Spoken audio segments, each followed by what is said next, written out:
Bismillahirrahmanirrahim. Assalamualaikum warahmatullahi wabarakatuh. Alhamdulillahirabbil alamin arrahmanir rahim maliki yaumiddin iyyaka na'budu wa iyyaka nasta'in ihdinas siratal mustaqim siratal ladzina an'amta 'alaihim ghairil maghdubi 'alaihim waladdallin amin. Asyhadu an la ilaha illallah wa asyhadu anna Muhammadar Rasulullah.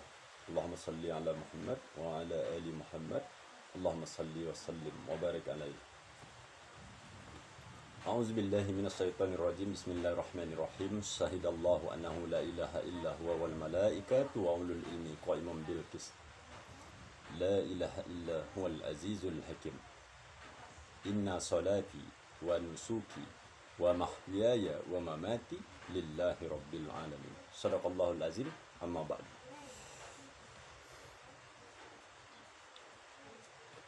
Bismillahirrahmanirrahim.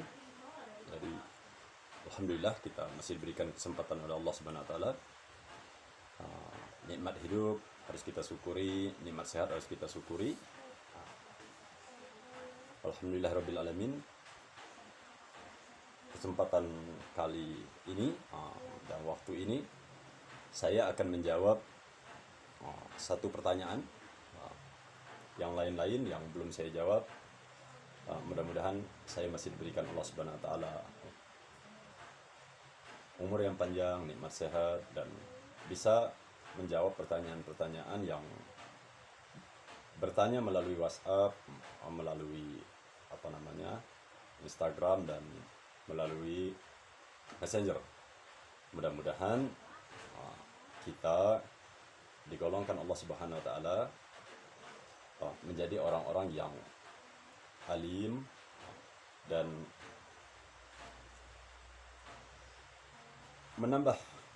meningkatkan keimanan kita kepada Allah dan menjadikan kita hamba-hamba yang bertakwa kepada Allah Subhanahu wa taala, mengamalkan segala perintah Allah dan berusaha meninggalkan larangan-larangan Allah Subhanahu wa taala. Alhamdulillah, anak Lampung mengaji. Jadi pertanyaan-pertanyaan yang sudah masuk ya di WA ya, banyak pertanyaan, dan kalau seandainya ada yang tidak saya jawab mungkin karena saya juga bekerja dan atau mungkin saya tidak tahu gitu ya, saya takut menjawabnya, maka tolong dimaklumkan dan dimaafkan. Tapi insya Allah nanti satu persatu akan saya jawab. Mudah-mudahan atas pertolongan Allah Subhanahu wa taala.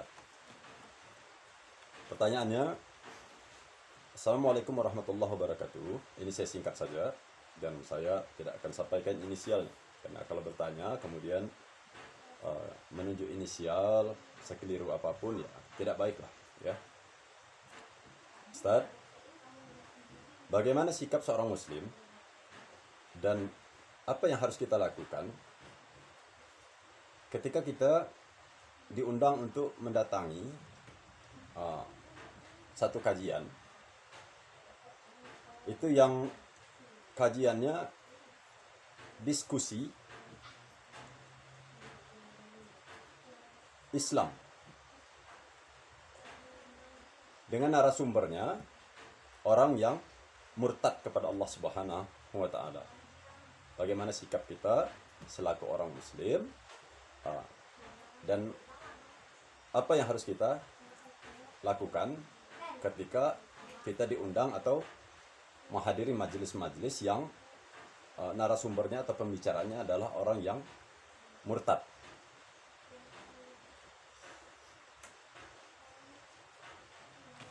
Alhamdulillah, ini pertanyaan yang begitu baik ya, tetapi mudah-mudahan ya apapun yang akan saya sampaikan,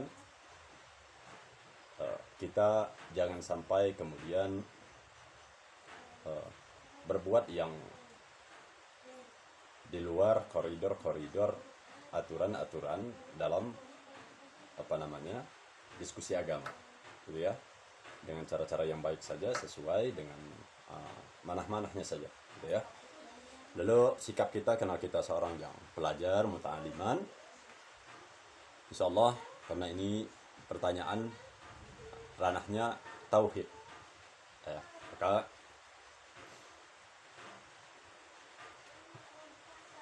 sikap orang-orang Islam, sikap orang-orang yang beriman kepada Allah,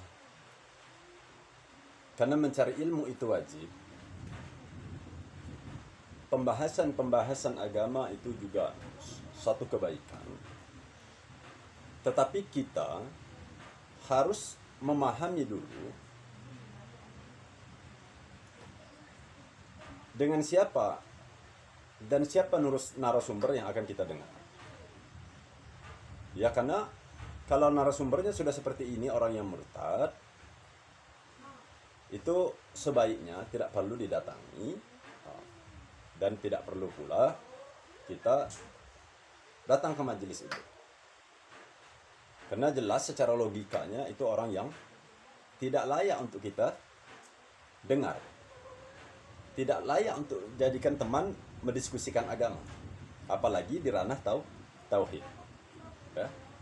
Karena tadi, kalau orang yang kafir, itu artinya dia bukan murtad ya. Ada berapa kemungkinan? Mungkin dia memang belum paham, dipahamkan Allah tentang Islam, atau apa namanya, dia belum dapat hidayah. Nah, itu masih baik lah ya. Tetapi kalau narasumbernya dan kita membuat satu diskusi atau menghadiri majelis-majelis yang narasumbernya murtad, orang yang dulu beriman kepada Allah kemudian menyekutukan Allah. Bahayanya kalau kita datang ke majelis-majelis yang seperti ini, ke majelis-majelisnya orang yang murtad, ini secara logika tidak akan ada manfaatnya. Kenapa? Karena narasumbernya bukan orang berilmu. Sehingga kalau bukan orang berilmu itu karena nafsu pasti. Atau ketika kamu hendak membuat satu acara, itu diskusi, debat, orang murtad dengan Islam. Narasumbernya seorang murtad sejati. Oh, itu keliru betul akal yang seperti itu. Maka niat ngaji itu niat karena Allah, mudah-mudahan dipahamkan Allah dan kita semakin beriman dan semakin taat kepada Allah Subhanahu wa taala. Logika sederhananya begini. Tapi ini pendapat saya, boleh saja nanti ditinggalkan. Dan kita harus ikut dengan logika-logika yang dibangun para ulama. Nah, ini logika awam dulu. Logika awam biar mudah sampai, karena kajian saya banyak mengaji dengan orang-orang awam. Dengan orang-orang nakal ya harus ada pembahasan secara awam. Berlogika awam dulu.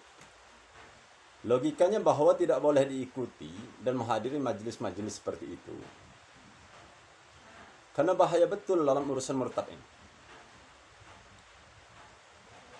Secara logika sederhananya, agar mudah kita pahami, saya contohkan, atau si A, atau si Fulan, itu mengakui bahwa ibu dan bapak saya, ibu dan bapaknya, yang telah melahirkan, memberi makan atas izin Allah, mengurusnya, sampai dia besar, sampai dia berakal. Orang tua yang sudah melahirkan, mengurus kita sampai kita berakal, yang kita yakini betul bahwa apapun kondisinya, ini makhluk ya, saya berbicara konsep makhluk dulu. Apapun kondisinya, tetaplah orang tua kita yang tidak bisa tergantikan sampai kita mati. Begitu, kalau sudah begitu cara berpikirnya, boleh diskusi. Dan tiba-tiba orang tua yang telah melahirkan kita, memberi kita makan, mengurus kita sampai kita berakal, kemudian kita meninggalkan mereka. Nauzubillah min zalik, kalau sampai kita mengakui mereka bukanlah orang tua kita dan kita lebih percaya kepada orang lain, si A, si B atau si Fulan, dan kita mengimani, meyakini dialah ibu dan bapak kita, padahal jelas-jelas dia bukanlah ibu dan bapak kita. Lalu itu kebodohan seperti apa lagi orang-orang yang seperti ini, kemudian kok kita bisa-bisa menjadikan orang ini narasumber dalam membahas perkara agama, apalagi perkara tauhid. Ibu dan bapaknya yang melahirkan dia, yang mengurus dia sampai dia berakal atas izin Allah, kemudian dia tidak mengakui bapak dan ibunya adalah orang tuanya dan pindah ke orang lain, ke si A atau ke si B, meyakini bahwa si A dan si B inilah bapak saya dan mereka itu bukanlah orang tua saya, mungkin karena akal kita yang salah dalam perkara ini. Karena melihat ada sesuatu, akal kamu nggak nyampe, maksud bapak kita baik, kemudian kamu pandang tidak baik. Dan kemudian dengan spontan itu pula kamu memutuskan bahwa tidak mau mengakui mereka orang tua kamu dan lebih mengakui orang lain yang mungkin kamu pernah mendengar atau melihat gitu. Sesuatu yang kamu anggap baik padahal salah. Jadi orang yang kemudian meninggalkan orang tuanya, tidak mengakui orang tua yang telah melahirkannya dan mengurusinya, keyakinan sebelumnya akan orang tuanya, pindah ke orang tua yang lain, lalu apa yang harus kita diskusikan dalam membahas keyakinan atau membahas agama? Tentu saya bermohon hindari saja kalau ingin menuntut ilmu atau berdiskusi atau mendengar kajian, datang saja kepada orang-orang yang memang punya manah dalam membahas agama. Itu hukum akal orang-orang awam. Ya, mudah-mudahan dipahamkan Allah Subhanahu wa taala. Dan saya lanjutkan karena ini penting gitu ya. Saya ambil contoh. Alhamdulillah.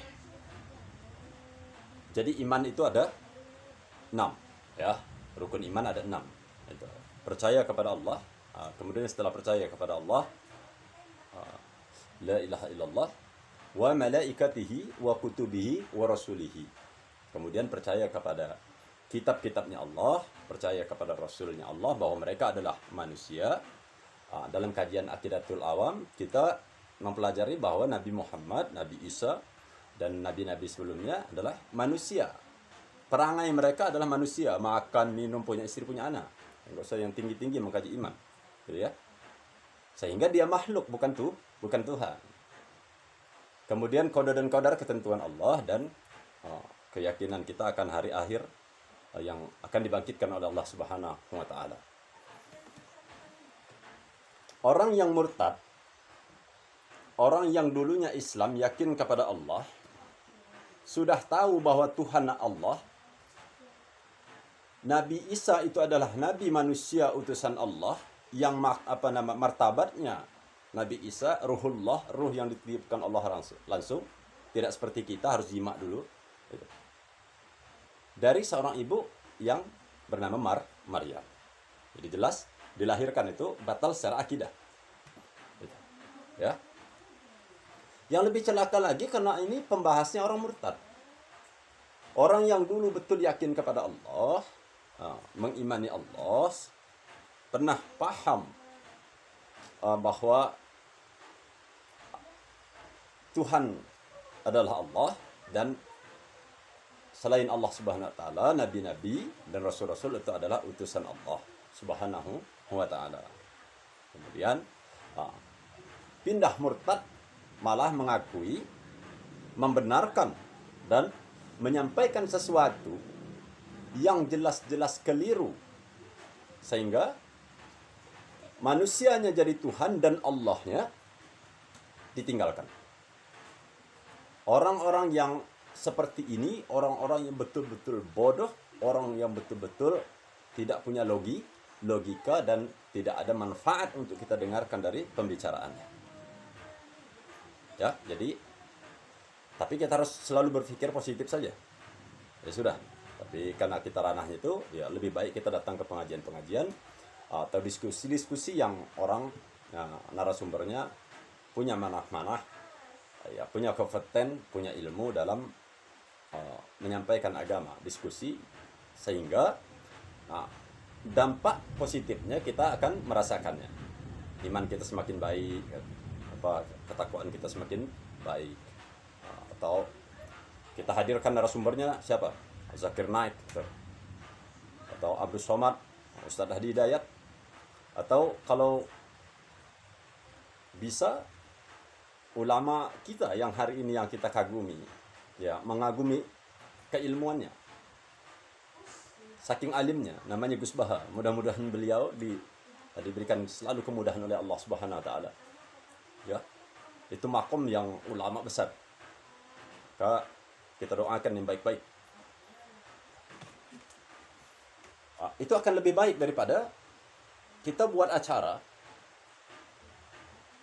menghadirkan narasumbernya murtad, orang yang tidak berakal, orang yang sarap, yang jelas secara logika awam saja tidak bisa diterima.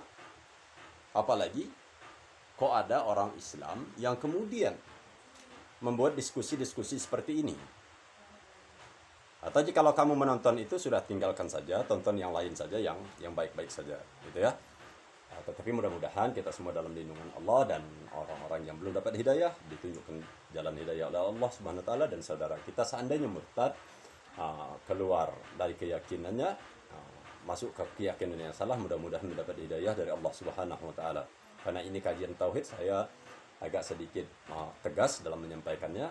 Janganlah ikuti kajian-kajian atau diskusi-diskusi yang narasumbernya adalah orang-orang yang murtad. Bismillahirrahmanirrahim. Tadi iman satu paket. Percaya kepada kitab-kitabnya Allah Subhanahu wa taala. Al-Qur'an, Injil, Taurat, Zabur, itu harus kita imani bahwa itu kalimullah. Ya. Saya akan jelaskan sedikit iman ketika orang murtad. Ini jelas tersalah betul dalam logika, kemudian menentang kitab-kitabnya Allah, dan orang-orang yang tidak mengerti, orang-orang yang keras kepala, keras hati. Ya. Mudah-mudahan banyaklah belajar, baca, ya, berkumpul dengan teman-teman untuk membaca kitab Injil, ya, untuk menambah ilmu kita di khazanahnya Allah Subhanahu wa taala. Saya pernah membaca, ya, pernah menghafalkan, dan ternyata ini ada pertanyaan, dan mudah-mudahan ini manfaat, bahwa saya akan menerangkan selain Allah Subhanahu wa taala makhluk, maka orang yang menuhankan dia, murtad kepada dia, kepada Allah Subhanahu wa taala dari agama Allah, keyakinan kepada Allah, maka orang ini tidak layak untuk kita ikuti. Saya pertama kali akan membahas kitab Injil yang pernah saya baca, yang setelah saya belajar dengan guru-guru saya mencari dan banyak membaca. Salah satunya kitab Injil, ya. Sebagai referensi saja, harus kita imani. Menerangkan bahwa Nabi Isa adalah manusia dan bukanlah Tuhan. Tetapi saya hanya membaca secara teks saja, tidak untuk menggurui, karena ini pertanyaan menyangkut akidah dan harus saya luruskan, gitu ya. Di surat Matius, surat ke-16 ayat ke-27, itu bunyi start teksnya begini. Sebab anak manusia akan datang dengan kemuliaan-kemuliaan Bapa, diiringi malaikat-malaikat. Jadi, sebab anak manusia akan datang dengan kemuliaan-kemuliaan Bapa dan diiringi malaikat-malaikat. Pada waktu itu orang akan dibalas sesuai dengan apa yang telah diperbuatnya. Jadi jelas, secara teksnya saja di dalam kitab Injil di Matius 16 ayat ke-27, bahwa Nabi Isa menyampaikan, menerangkan, dia diutus oleh Allah Subhanahu wa taala sebagai manusia dengan kemuliaan-kemuliaan Allah Subhanahu wa taala.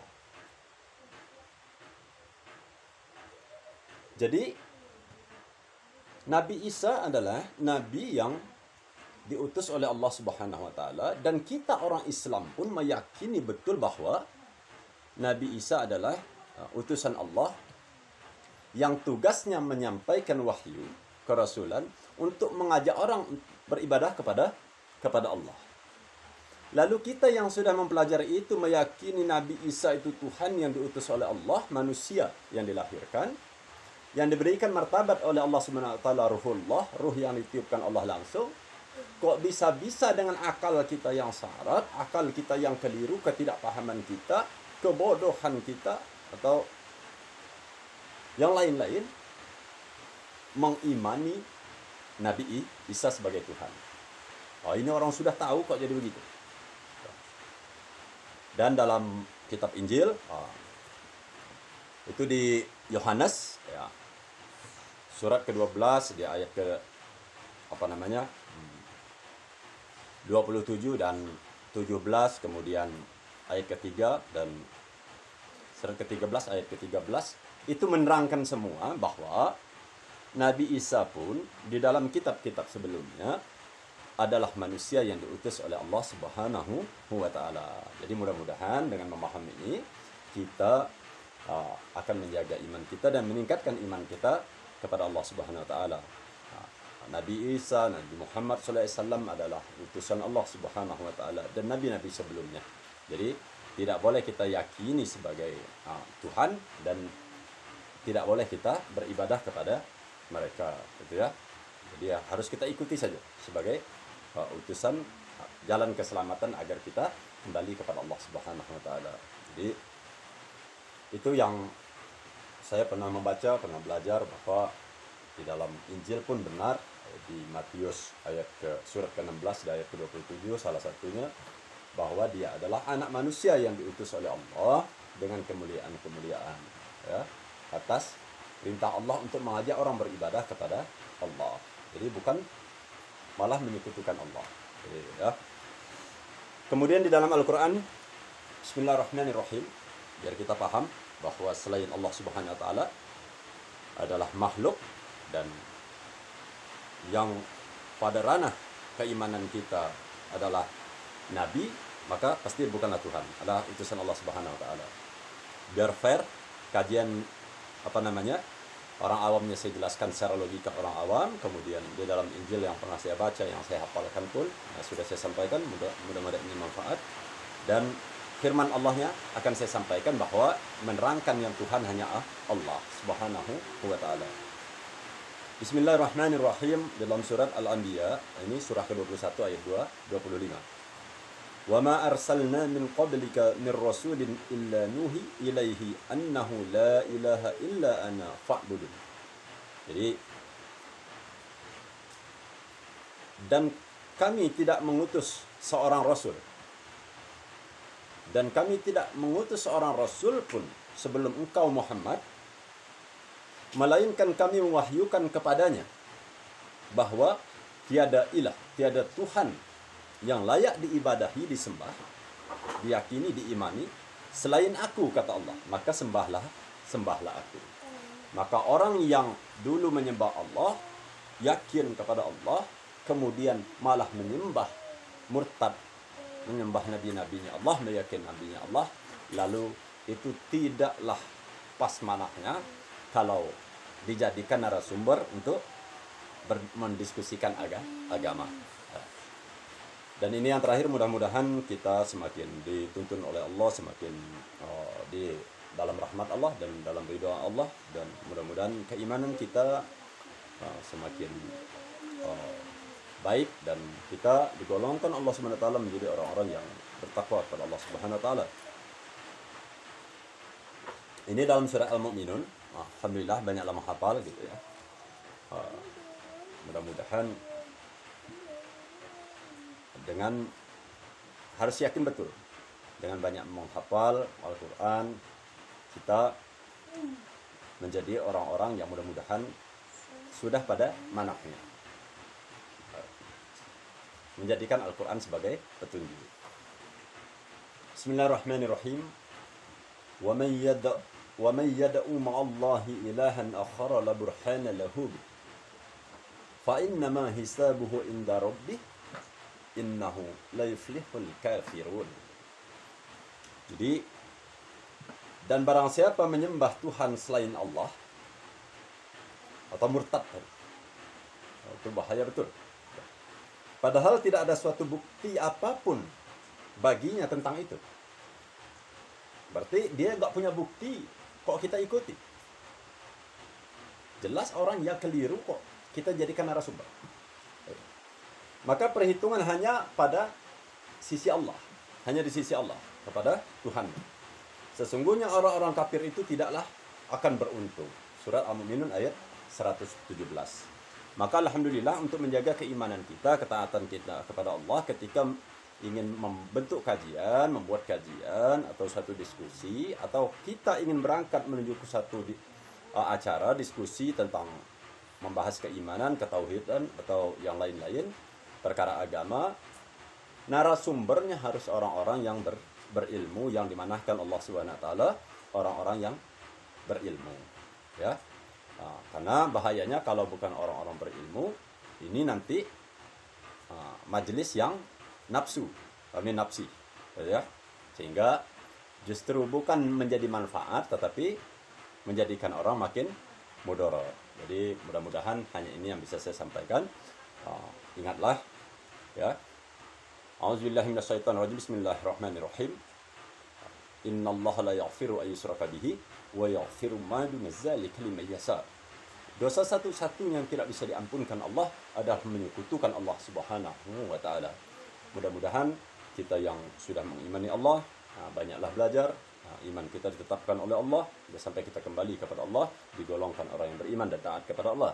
Jikalau ada saudara-saudara kita yang salah akalnya hari ini, yang konslet lah, kata orang Lampung itu konslet akal, kemudian murtad, mudah-mudahan atas izin Allah, atas pertolongan Allah, ditunjukkan Allah kembali jalan yang lurus. Kita hanya berdoa saja, jangan mencaci-caci, gitu. Itu tidak ada manfaatnya sama sekali, apalagi dalam majelis saling mencaci, gitu ya. Dan yang belum mendapat hidayah agar secepat mungkin sebelum kematian datang diberi hidayah oleh Allah Subhanahu wa taala, karena kita semua orang-orang yang beriman adalah umatnya baginda Rasulullah sallallahu alaihi wasallam. Saya muliakan para alim ulama, para kiai, ustaz-ustaz dan seluruh pemimpin.